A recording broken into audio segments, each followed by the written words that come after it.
आणि आता लोकसभेची रणधुमाळी, त्या संदर्भातल्या टॉप 9 बातम्या।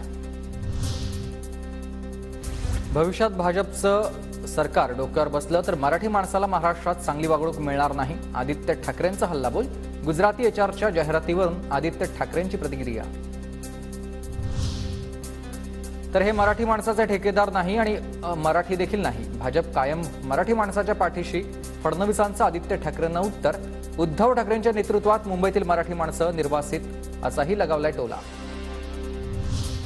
दक्षिण मुंबईत ठाकरेंच्या अरविंद सावंतांचा गुजराती भाषेत प्रचार।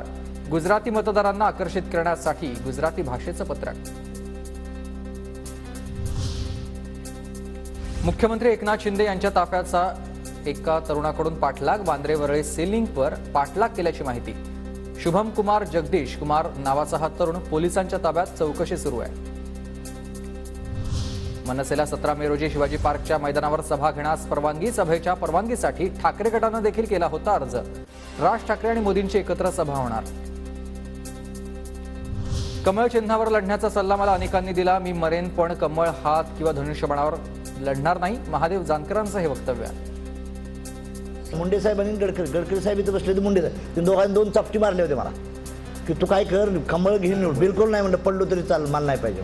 आणि आज मी तुम्हाला सांगतोय, मी दिल्लीला जाईन, ती माझ्या चिन्हावर जाईन, माझी शिट्टी होती।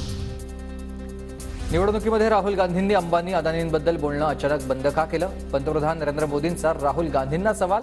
राहुल गांधींनी अदानी अंबानीसोबत डील झाली आहे का त्यांची? मोदींचा हा सवाल आहे।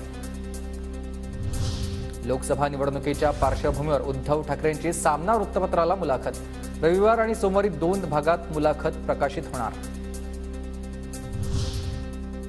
शिरूरमधील अपक्ष उमेदवार मनोहर वाडेकरांचा अमोल कोल्हेंना पाठिंबा। शिरूरचे अपक्ष उमेदवार मनोहर वाडेकरांना तुतारी हे चिन्ह मिळालं होतं।